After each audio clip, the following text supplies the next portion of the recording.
नमस्कार दोस्तों, आज हम बात करने जा रहे हैं थ्री इडियट्स के बारे में। ये मूवी जब आई थी तो उस समय हम शायद काफ़ी छोटे थे और उस वक्त के अकॉर्डिंग ये सब one of the best movies मानी जाती थी। और उस टाइम पे ये जो मैं ज़्यादातर बहुत ज़्यादा इम्प्रेस हुआ था जो चतुर के शुद्ध हिंदी उच्चारण से। तो आज जो है हम वो उसी के अकॉर्डिंग आज उसको पूरी तरह से कोशिश करेंगे कि पूरा का पूरा हम हिंदी में इसका रिव्यू करें। और चलिए अब इसकी कहानी की तरफ चलते हैं, क्योंकि ये काफ़ी पुरानी मूवी है तो इसकी पूरी स्टोरी बोली जा सकती है। तो ये जो फिल्म है ये चेतन भगत के उपन्यास 5.7 से रूपांतरित की गई है। इसे विधु विनोद चोपड़ा फिल्म्स के बैनर तले चोपड़ा द्वारा ही निर्मित किया गया है। थ्री इडियट्स में Remya Jones, Mohammedan Idris, Jahangir painter और सोनम वांगचुक द्वारा बनाए गए वास्तविक भारतीय आविष्कार भी शामिल थे, जिनमें से बाद वाले ने खान के चरित्र को भी प्रेरित किया था। चतुर रामलिंगम एक सफल उपाध्यक्ष अपने पुराने कॉलेज के प्रतिद्वंदियों फरहान कुरैशी और राजू रस्तोगी को 10 साल पहले उनके सहपाठी और चतुर के दुश्मन रेंचो से लगाई गई शर्त को याद दिलाता है। चतुर एक प्रसिद्ध उद्यमी फनसुख वांगड़ू के साथ एक व्यापारिक सौदा करने के लिए भारत लौट कर आया है। तीनों रेंचो को खोजने के लिए शिमला जाते हैं, लेकिन दिल्ली में imperial college of engineering ICE में बिताए अपने समय को याद करते हैं। कॉलेज में रेंचो सीखने के लिए बहुत ही जुनूनी था। अक्सर सख्त कॉलेज निदेशक डॉक्टर V.K. सहस्त्रबुद्धे यानी कि वायरस के साथ उसका झगड़ा हुआ करता था। जब जॉय लोबो नाम के एक छात्र को प्रोजेक्ट जमा न कराने के कारण वायरस द्वारा स्नातक की उपाधि से वंचित कर दिया जाता है, तो रेंचो उसके प्रोजेक्ट को पूरा करने में मदद करने की कोशिश करता है, लेकिन उसे पता चलता है कि जॉय ने फांसी लगाकर आत्महत्या कर ली है। रेंचो छात्रों पर तीव्र दबाव के बारे में वायरस से पूछता है, लेकिन वायरस उसे खारिज कर देता है। बाद में रेंचो फरहान और राजू के परिवारों से मिलता है। फरहान के पिता अपने बेटे की शिक्षा को लेकर बहुत ही सख्त हैं और उसे इंजीनियरिंग करने के लिए दबाव डाल रहे हैं, और वन्य जीव फोटोग्राफी के लिए उसे असली जुनून को नज़रअंदाज कर रहे हैं। राजू का परिवार तो गरीबी से जूझ रहा है। एक रात रेंचो, फरहान और राजू एक शादी की पार्टी में घुस जाते हैं, बिना यह जाने कि यह वायरस की बेटी मोना की शादी है। मोना की छोटी बहन पिया शुरू में रेंचो से नाराज होती है, लेकिन जब वह उसके पैसे के लालची मंगेतर सुहास का पर्दाफाश करता है तो वह उसे पसंद करने लगती है। पिया सुहास से नाता तोड़ लेती है। वायरस फरहान और राजू को रेंचो से संबंध बनाने से आगाह करता है, लेकिन राजू चतुर उर्फ साइलेंसर के साथ रहने चला जाता है, जो एक प्रतियोगी छात्र है जो रटने पर भरोसा करता है, पेट फूलने वाली गोलियां खाता है और परीक्षा से पहले रात को अश्लील पत्रिकाएं भी बांटता है। रेंचो और फरहान चतुर की हिंदी बोली को अश्लील तरीके में बदलकर उसका मजाक उड़ाते हैं, जिससे उसे शर्मिंदगी उठानी पड़ती है। अपनी अंतिम परीक्षा से पहले राजू के पिता को दिल का दौरा पड़ता है। रेंचो और पिया उसे अस्पताल लाकर बचाने में मदद करते हैं। वायरस रेंचो से शर्त लगाता है कि ग्रेजुएशन के बाद ना तो फरहान और ना ही राजू को नौकरी मिलेगी।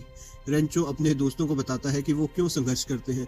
फरहान का जुनून फोटोग्राफी है और इंजीनियरिंग नहीं है। राजू अपने भविष्य को लेकर डरा हुआ है। फरहान और राजू वादा करते हैं कि अगर रेंचो पिया के लिए अपनी भावनाओं को व्यक्त कर देता है तो वह अपने मुद्दों को सामना करेंगे। वे नशे में धुत होकर वायरस के घर में घुस जाते हैं और फरहान और राजू उसके लेटर बॉक्स पर पेशाब कर देते हैं। वायरस राजू को अपने दरवाजे पर देखता है और धमकी देता है कि अगर उसने रेंचो को धोखा नहीं दिया तो वह उसे घर से निकाल देगा। अपने परिवार को निराश नहीं करना चाहता या रेंचो को धोखा नहीं देना चाहता, राजू आत्महत्या का प्रयास करता है लेकिन बच जाता है और कई महीनों तक लकवाग्रस्त और लगभग बेहोश रहता है, जिसके कारण वायरस निष्कासन वापस ले लेता है। राजू ने ठीक होने के बाद वह साक्षात्कार में सफलता हासिल करता है और उसे नौकरी भी मिल जाती है, और फरहान अपने पिता को उसे फोटोग्राफर बनने देने के लिए मना लेता है। राजू की सफलता से अपमानित वायरस राजू को फेल करने के लिए एक कठिन परीक्षा का निर्धारण करता है ताकि वह नौकरी का दावा ना कर सके। पिया की मदद से रेंचो और फरहान पेपर चुरा लेते हैं, लेकिन राजू नकल करने से इनकार कर देता है और उसे फेंक देता है। हालांकि वायरस यह पता लगाने में कामयाब हो जाता है कि परीक्षा का पेपर चोरी हो गया था और वह उनके कमरे में घुस जाता है और तीनों को बाहर निकाल देता है। तीनों के निष्कासन के बाद पिया ने तीनों को कार्यालय की चाबी दे दी और अंततः अपनी बड़ी बहन मोना और उसके पिता के सामने यह खुलासा किया कि उसका भाई, जिसके बारे में माना जाता था कि वह एक रेल दुर्घटना में मर गया, ने वास्तव में अपने पिता द्वारा उस पर इंजीनियर बनने के लिए डाले गए दबाव के कारण आत्महत्या की थी। क्योंकि वह एक लेखक बनकर अपने सपने को पूरा करना चाहता था, लेकिन केवल सुसाइड नोट लिखने के लिए ही वह लेखक बन सका। एक तूफानी रात में गर्भवती मोहना प्रसव पीड़ा में पड़ जाती है, जबकि वह अस्पताल नहीं पहुंच सकती, लेकिन रेंचो, फरहान और राजू की मदद से सफलतापूर्वक अपने बच्चों को जन्म देती है। कृतज्ञता में वायरस तीनों को माफ कर देता है। अनिच्छा से सम्मान के तौर पे अपना स्पेस पेन रेंचो को दे देता है। ग्रेजुएशन के दिन रेंचो गायब हो जाता है। अब कहानी वर्तमान में आती है। फरहान, राजू और चतुर शिमला पहुंचते हैं और पाते हैं कि असली रणछोड़ दास चांचल कोई और ही व्यक्ति था।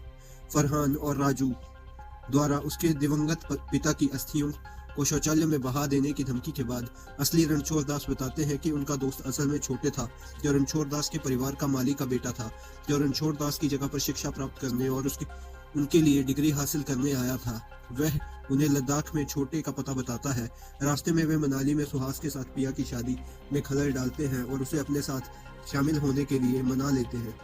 लद्दाख में उन्हें अपने दोस्त द्वारा संचालित एक स्कूल के बारे में पता चलता है। चतुर रेंचो का मजाक उड़ाता है और सोचता है कि वह केवल एक शिक्षक है, लेकिन यह जानकर हैरान रह जाता है कि वह वास्तव में वही फुनसुक वांगड़ू है जिसके साथ वह एक व्यापारिक सौदा करने के लिए उत्सुक है। चतुर अपनी हार मान लेता है और दोस्त हंसते हुए भाग जाते हैं। फुनसुक खुशी से पिया से विवाह के प्रस्ताव को स्वीकार कर लेता है और इसी के साथ कहानी समाप्त हो जाती है।